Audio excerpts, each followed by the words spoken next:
You won't believe what happened to me yesterday. The metabolic health doc himself, who's a carnivore, hiding peanuts under a napkin like a guilty teenager sneaking candy. Yeah, it happened, and today I'm going to tell you why. This video is about real life, real struggles, and why even doctors who teach metabolic health sometimes find themselves face to face with skinny popcorn. I'll walk you through my day, the missteps, the snacks, and the lessons, so you can learn how to plan ahead. Give yourself grace and avoid your own late night peanut incident. And stick with me until the end, because I'm going to give you practical snack alternatives, things I should have grabbed instead of popcorn, that can save you when your schedule throws you off. Plus, I'll share the fat breakdown between ribeye, salmon, catfish, and lamb that might explain why seafood leaves you hungrier. Now, it all started Thursday morning. Normally, my clinic kicks off at 7:30 a.m. But for some reason, my brain said, relax, Tony. You start at 8 a.m.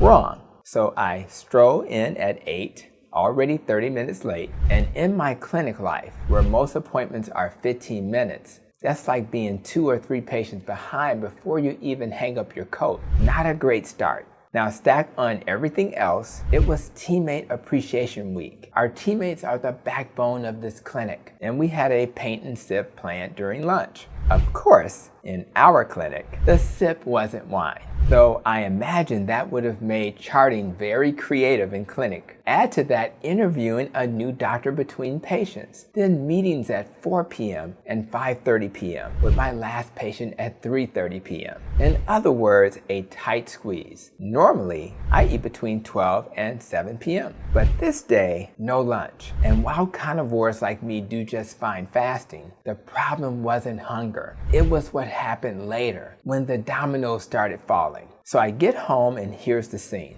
Dinner is baked catfish. Now don't get me wrong, I enjoy fish, especially catfish. But here's where the nutrition science kicks in. Let's compare fat content per 100 grams, about 3.5 ounces. Ribeye steak, 21 grams of fat. Lamb shoulder, 21 to 23 grams of fat. Salmon, approximately 13 grams of fat. Catfish, approximately 6 grams of fat. See the problem? Catfish is tasty, but it's leaner. And when you're used to fatty ruminant meat that keeps you satisfied, suddenly swapping ribeye for catfish is like going from a Cadillac to a scooter. You'll still get there, but not with the same comfort. So when I got home, I ate 4 fillets, then 2 more. Still not satisfied. My brain says, we need more. I grabbed some bacon that my wife had cooked a few days earlier, 2 or 3 strips, still not quite enough. The fridge even had boiled eggs and cheese, but I passed on them.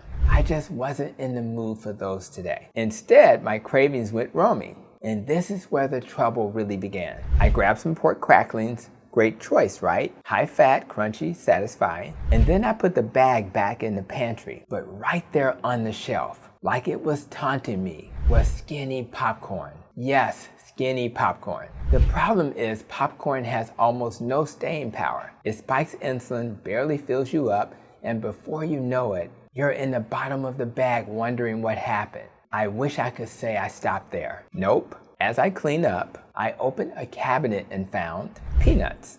Salted, crunchy, addictive peanuts. And this wasn't just a handful. This was half of a container. And yes, I ate the entire thing. Now here's the funny part. My wife walked by while I was mid-snack. And before she could notice, I literally grabbed a paper towel and covered the peanuts like a kid hiding contraband.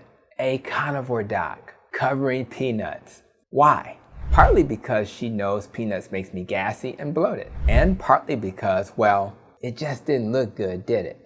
Me, the guy preaching about ruminant meat, downing peanuts like I'd been lost in the desert? It wasn't my proudest moment. But here's where the lesson comes in. Number 1, don't keep tempting foods in the house. If it's in your pantry, it will eventually end up in your mouth. Skinny popcorn wasn't my kryptonite. Having it available was. Number 2, even when you have the right foods, if the wrong ones are sitting beside them, you might reach for the wrong thing. My fridge had bacon, eggs, and cheese. Perfect carnivore snacks. But I ignored them and went for peanuts. Number 3, plan alternatives. I could have had fat bombs, like the ones from the American Diabetes Society recipes I shared in my previous video. Go back and check this video. I'll be sure to have a link below, and of course I'll share it on the end screen. Hard-boiled eggs, cheese cubes, even leftover ribeye if you've saved some. Beef jerky, homemade or a clean ingredient brand.